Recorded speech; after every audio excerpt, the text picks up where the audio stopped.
Semana de reflexão. Amigo Rio Mar. No capítulo 15 de São Marcos, versículos 16 a 20, os soldados levaram Jesus embora para dentro do pátio, que é o pretório, e convocaram toda a corte. Vestiram Jesus de púrpura, puseram-lhe a coroa de espinhos que haviam trançado e começaram a saudá-lo. Salve, ó Rei dos Judeus! Batiam-lhe na cabeça com um caniço, cuspiam nele e, postos de joelhos, prostravam-se diante dele. Depois que zombaram dele, tiraram-lhe a púrpura, colocaram-lhe as vestes dele e o levaram para fora a fim de o crucificarem. Hoje nós queremos refletir sobre a coroa de espinhos. Narra-se que Jesus, junto com a púrpura, recebe uma coroa de espinhos.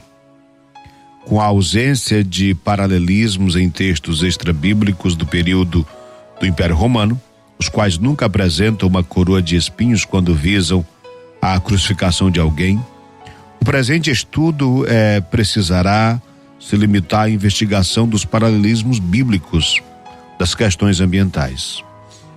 Coroas, em princípio, são de materiais preciosos e oferecem destaque positivo ao coroado. Neste sentido, o apóstolo Paulo menciona os corredores no estádio, dos quais apenas um recebe como prêmio a coroa feita de ramos de oliveira selvagem por ter vencido a competição. Lá na primeira carta aos Coríntios, no capítulo 9. Em outros momentos, o apóstolo descreve os fiéis na comunidade como sua coroa de orgulho, como na primeira carta aos Tessalonicenses, no capítulo 2, ou alegria e coroa, como lá no capítulo 4 da carta aos Filipenses. Além de cultivar a esperança de também, após a morte, receber com os demais a coroa da justiça. Naquele texto, quando escreve a segunda carta a Timóteo, ele diz: completei a corrida, combati o bom combate, guardei a fé, agora está reservada para mim a coroa da justiça. Então, nós temos textos bíblicos que falam de coroa.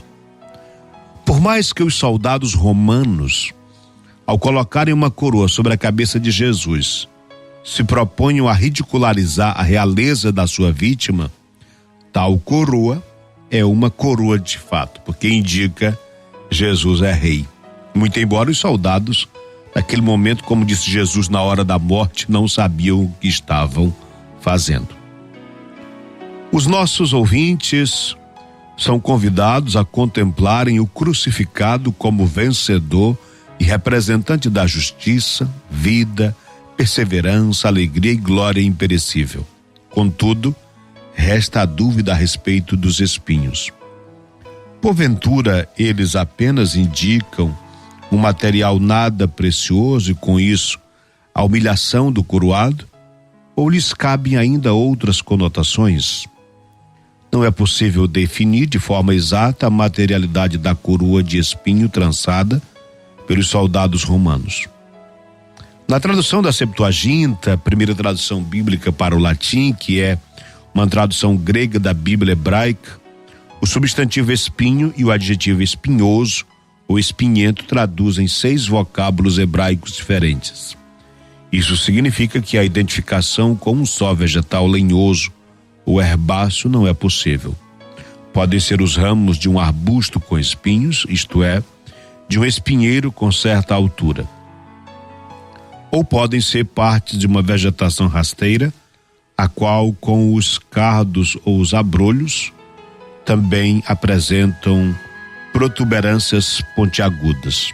Além disso, os textos bíblicos não distinguem entre o espinho, que, ligado ao caule, é bem mais resistente, e a acúleo, que é uma projeção de epiderme. Enfim, a flora de Israel conhece mais do que 70 espécies de plantas espinhosas, das quais 20, pelo menos, são mencionadas na Bíblia. Fato é que colocaram na cabeça de Jesus uma coroa espinhenta, uma coroa espinhosa, para lhe fazer sofrer e para o humilhar.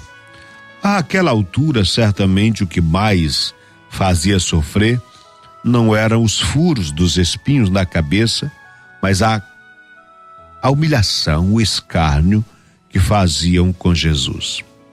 Tudo isso, inocente, Jesus suportou. Carregava ele a cruz e também a coroa de espinhos. Ali, minha gente, nós vemos o tamanho da dor, da humilhação, do sofrimento vivido por Jesus por amor à humanidade. Aquele seu sacrifício que iria se consumar na cruz era o gesto salvífico último, era o amor levado às últimas consequências. Quando o Evangelho diz que Jesus, tendo amado os seus que estavam no mundo, amou-os até o fim, significou exatamente o que nós estamos mostrando aqui.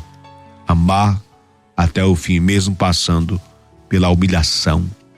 Um rei humilhado diante de pessoas ignorantes, violentas, que matavam. Jesus havia dito: ninguém tira a minha vida, mas eu a dou livremente. Ele não fez resistência, ele não se revoltou. Diz o profeta Isaías que, como ovelha levada ao matadouro, ele não abriu a boca. Feito inocente, foi levado à cruz e levado de forma humilhante, carregando a própria cruz onde ele iria ser posto, coroado com uma coroa de espinhos, símbolo de ridicularização, porque se ajoelhavam e assim faziam gozação: salve, ó Rei dos Judeus. Não sabiam eles que de fato estavam diante não apenas do Rei dos Judeus, mas do Rei universal. A realeza de Jesus é universal, Rei do universo. Você acompanhou Semana de Reflexão, Amigo Rio Mar.